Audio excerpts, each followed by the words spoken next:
partager. Puisez maintenant, leur dit-il, et portez-en à l'ordonnateur du repas, et ils en portèrent. Quand l'ordonnateur du repas eut goûté l'eau changée en vin, ne sachant d'où venait ce vin, tandis que les serviteurs qui avaient puisé l'eau le savaient bien, il appela l'époux et lui dit, « Tout homme sert d'abord le bon vin, puis le moins bon après qu'on s'est enivré. Toi, tu as gardé le bon vin jusqu'à présent. » Alléluia, est-ce qu'on peut acclamer la parole de Dieu? Alléluia. Je te dis merci pour ces moments. Je bénis, Seigneur, ton assemblée. Saint-Esprit, je te laisse prendre le contrôle de ces moments. Je te laisse parler à nos cœurs. Je te laisse nous donner la compréhension de cette parole que tu as préparée d'avance pour ton peuple. Laisse, mon Dieu, mon roi, que notre oui spirituel soit activé, Seigneur mon Dieu, que nos cœurs soient disposés à recevoir ta parole, que tes anges soient à l'œuvre pour nous aider, Seigneur, au nom de Jésus-Christ de Nazareth, que toute la gloire te revienne. Amen. Amen. Vous pouvez vous asseoir. Donc, cette histoire, en fait, c'est l'histoire qu'on connaît. C'est les noces de Cana, donc le miracle, le premier miracle de Jésus qui avait donc transformé l'eau en vin.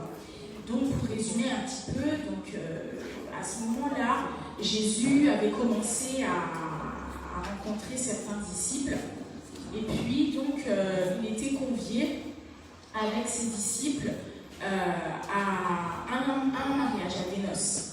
Et donc, tout se passait bien, etc. Et puis là, d'un coup, il n'y a plus de vin. Donc il n'y a plus de boisson. Alléluia.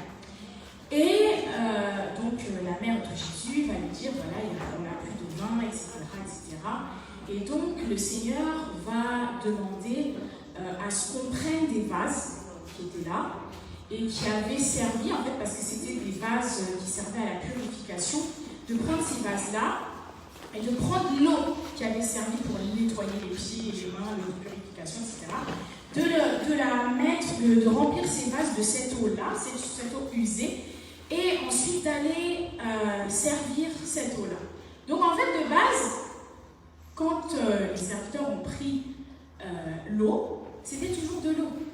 C'était de l'eau usée, c'était de l'eau qui avait déjà été utilisée. Amen. Et c'est cette même eau bizarre que le Seigneur va utiliser pour remédier au problème. Parce que c'était vraiment la panique.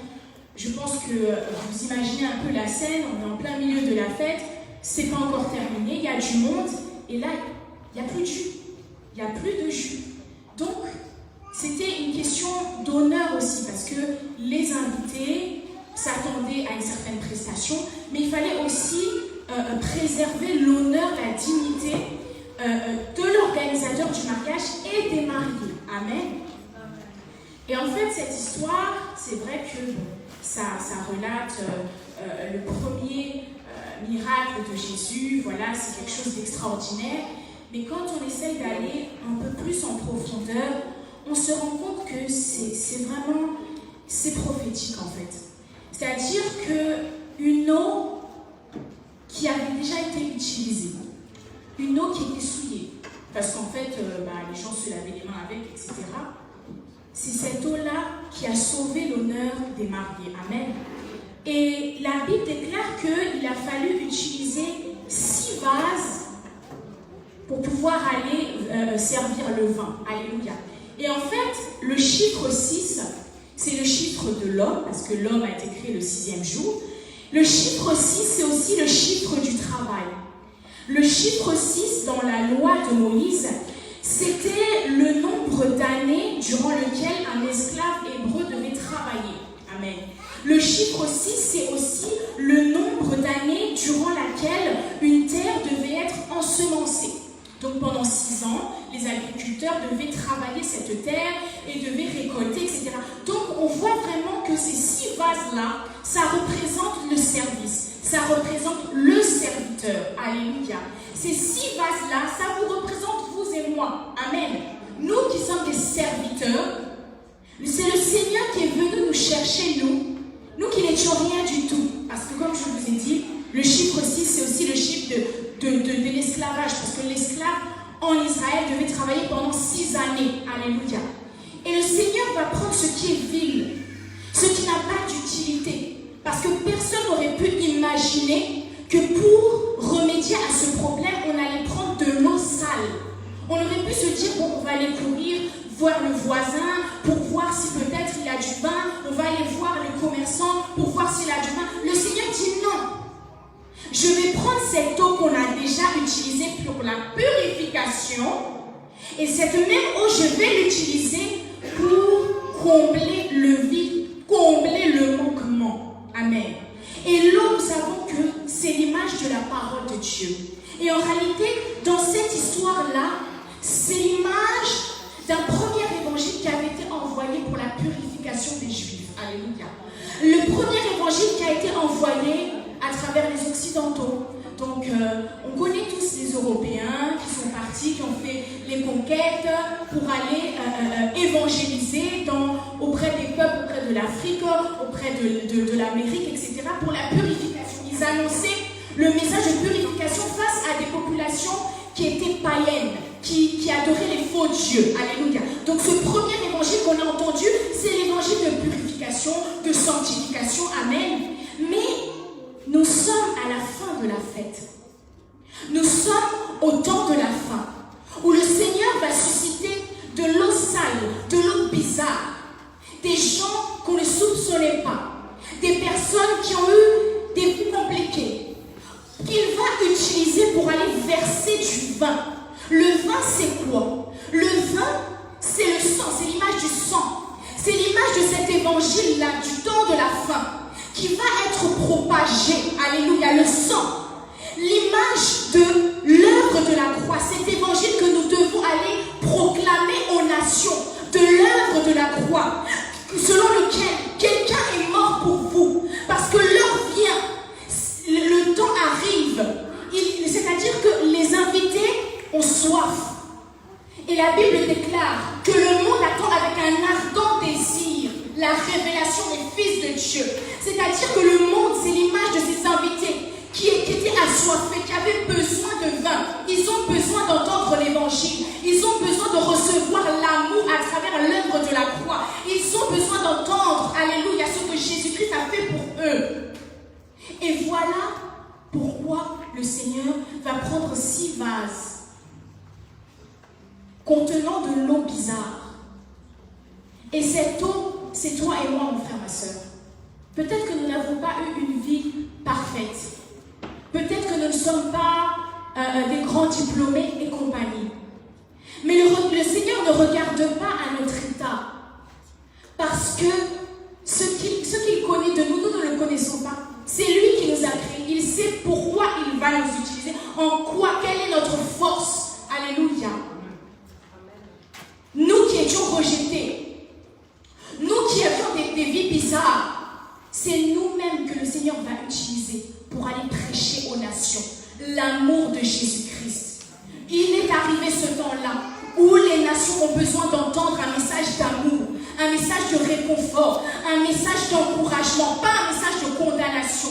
Parce que l'œuvre de la croix, ce n'est pas un message de condamnation, c'est un message de délivrance. Et le Seigneur va t'utiliser, toi et moi, mon frère, ma soeur, pour apporter un vin d'exception. Tel est le thème de mon message. Un vin d'exception. Un vin qui comble tout le monde. Si le premier vin qui avait été servi, il a comblé un certain nombre. Le vin qui va être servi à la fin de la fête, il comble tout le monde. Tout le monde est d'accord. Alléluia. C'est l'image de cet évangile qui va être propagé dans toutes les nations. Pour mettre tout le monde d'accord. Alléluia. Pour convaincre ceux qui jusqu'à présent n'étaient pas convaincus. Amen. Le Seigneur nous regarde tel des vases. Et tout ce qui était bizarre dans notre vie, tout ce qui semblait inutile, cette force que nous ignorons, c'est lui qui va nous la donner. Pour que notre vie, pour que nos échecs puissent servir dans notre témoignage. Alléluia. Pour que nos échecs, pour que nos carences puissent servir à convaincre les autres que oui, le Seigneur, il peut transformer des prostituées comme Rahab et faire d'elles des reines. Oui, le Seigneur peut utiliser des femmes comme Ruth, des Moabites, des femmes maudites, pour faire d'elles des reines. Alléluia. Il peut utiliser des esclaves comme Daniel et faire d'eux des chefs à Babylone. Alléluia. Nous sommes des vases, nous sommes des serviteurs, nous sommes appelés à travailler pour le Seigneur en ces temps de la fin. Alléluia. Pour diffuser un message d'amour. Alléluia. Et alors, en faisant cela, nous allons honorer l'époux. Parce que vous voyez bien que dans ce texte, c'est l'ordonnateur qui vient voir l'époux, qui lui dit, mais toi vraiment tu es bizarre. Tu as gardé le meilleur vin pour la fin. Alléluia. Parce que le Seigneur a gardé le meilleur pour la fin. Le Seigneur a gardé la gloire, la plus grosse gloire pour la maison, la dernière des maisons. Alléluia. Et ce message nous parle aussi de certaines nations qui avaient été réduites à l'esclavage, qui avaient été rejetées, qui avaient été appauvries, sur lesquelles personne ne compte. Sur le continent africain, sur les nations antillaises, alléluia, devant lesquelles les premiers avaient voulu tenter de convaincre, etc. Ça n'a pas bien marché. Mais ce sont ces mêmes nations-là que le Seigneur va ériger pour les temps de la fin, pour aller propager l'évangile, pour aller distribuer le vin, alléluia. Ne te néglige pas, mon frère, ma soeur. Tu n'es pas n'importe qui. Tu es le vase et tu es l'eau qui a déjà été utilisée et qui sera utilisée davantage pour procurer un goût particulier. Le message que le Seigneur va mettre dans ta bouche va procurer quelque chose que les hommes n'avaient encore jamais reçu. Tu seras un homme et une femme qui va consoler, qui va savoir restaurer, qui va savoir convaincre. Alléluia. Ne regarde pas à ta vie actuelle. Ne regarde pas au fait qu'on t'a mis de côté. Ces vases étaient de côté. Personne ne pouvait imaginer que c'est de ces vases-là qu'on allait combler toute la salle. Alléluia. Peut-être qu'on ne te voit pas, mais le Seigneur te voit. Peut-être que ton employeur ne te voit pas, mais le Seigneur te voit. Et c'est toi que le Seigneur va utiliser pour bénir ceux qui t'avaient béni premièrement. Alléluia. Parce que l'évangile qui arrive est en train de germer, qui a déjà fructifié d'ailleurs en Afrique. C'est un évangile qui va servir en Europe, qui va servir en Asie, qui va servir en Amérique, auprès de ces nations fortes, ces nations qui premièrement avaient reçu l'évangile. Mais il y a eu une carence. Et c'est au temps de la fin, là où les choses commencent à devenir très compliquées, que la puissance de la parole de Dieu va se manifester et va sortir des personnes qu'on ne soupçonnait pas. Alléluia. Voilà pourquoi, mon frère, ma soeur, je te dis que toi, tu es un vin d'exception. Et ma prière, c'est que l'Éternel puisse nous utiliser comme un vin d'exception au sein de nos familles, au sein de nos entreprises, au sein de ce pays, la France. Que nous puissions donner du coup, parce que nous sommes le sel de la terre et nous sommes la lumière du monde. Alléluia. Et les gens, les peuples, les musulmans, les juifs, les athées ont besoin de recevoir le message de l'amour de Jésus-Christ. Parce que Jésus est mort pour l'humanité tout entière. Nous devons évangéliser, nous devons distribuer ce vin, nous devons distribuer la parole, alléluia, pour rassasier tout le monde, alléluia. Que le Seigneur vous bénisse et qu'il fasse de vous des vases